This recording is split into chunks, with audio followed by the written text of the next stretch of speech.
La epistemología de nuestra realidad, tanto en el conocer y como en el vivir, hace que el sistema sea capaz de conservar su organización y llevar adelante su operación. La determinación estructural implica que todo conocimiento es posible. Es relativo a la forma particular de la organización y por ende a nuestra conducta. Misma conducta que es moldeada por información para comprender la realidad. Tomando el conocimiento como un proceso que biológicamente nos condiciona desde nuestra existencia. Los sistemas vivos se encuentran determinados por la forma en que organizan su estructura. Las emociones, los sentimientos, los valores sociales, el lenguaje son adaptadores al entorno y esto involucra a la ciencia. Seres unicelulares, pluricelulares, hacia un orden superior en el límite de la dinámica de la aceptación mutua en nuestra conducta.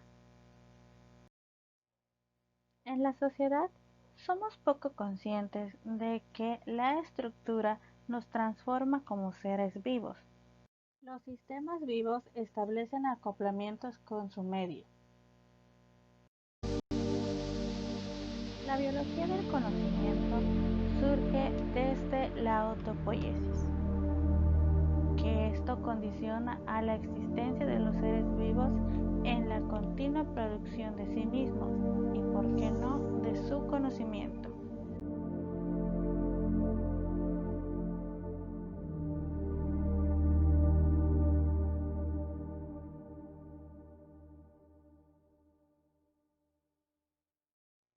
La autopoiesis consiste dentro de un sistema que sea capaz de reproducirse y mantenerse por sí mismo en su ambiente. Los sistemas vivos producen materialmente sus componentes. El modo de vida de los seres humanos se distingue desde su conocimiento a través del lenguaje.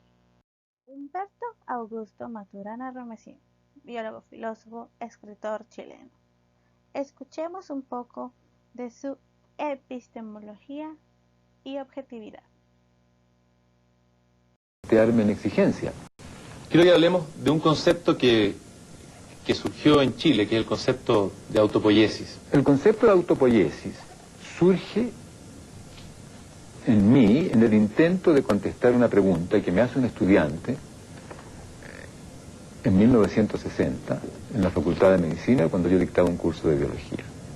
Me pregunta: doctor, usted dice que los seres vivos comenzaron hace 3.800 millones de años, que comienza hace 3.800 millones de años, de modo que usted puede decir que comenzaron entonces.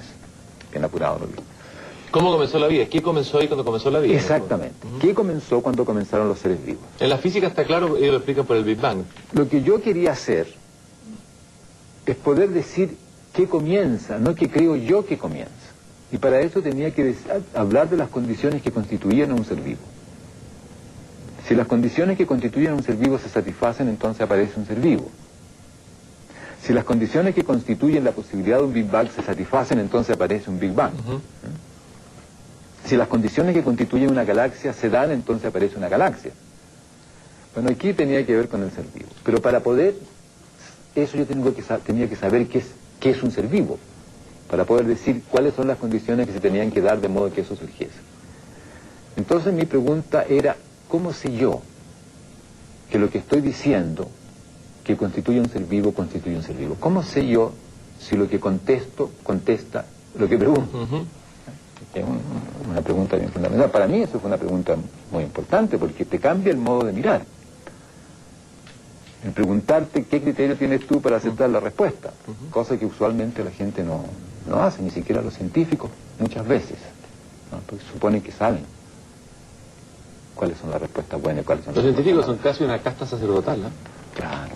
Como las antiguas castas sacerdotales. Exactamente, el club de los científicos.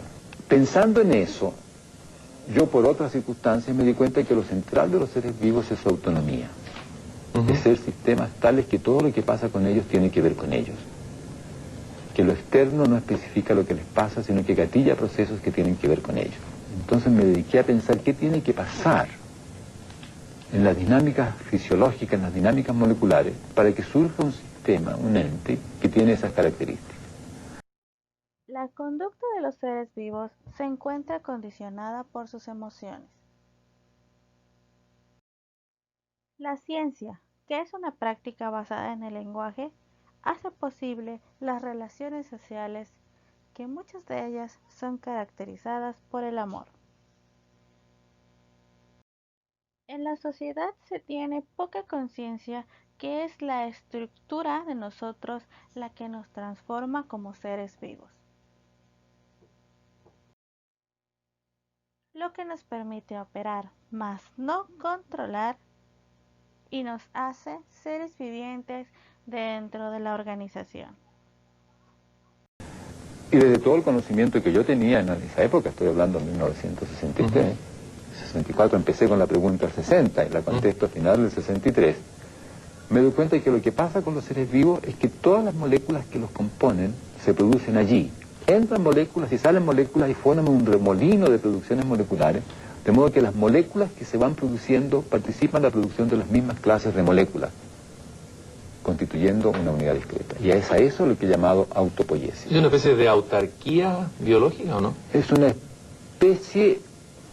No es autarquía porque hay un flujo molecular, pero es una dinámica en la cual lo que ocurre en esa dinámica como procesos de producciones moleculares da por resultado el sistema en la cual esos procesos moleculares se producen. Entonces se produce a sí mismo.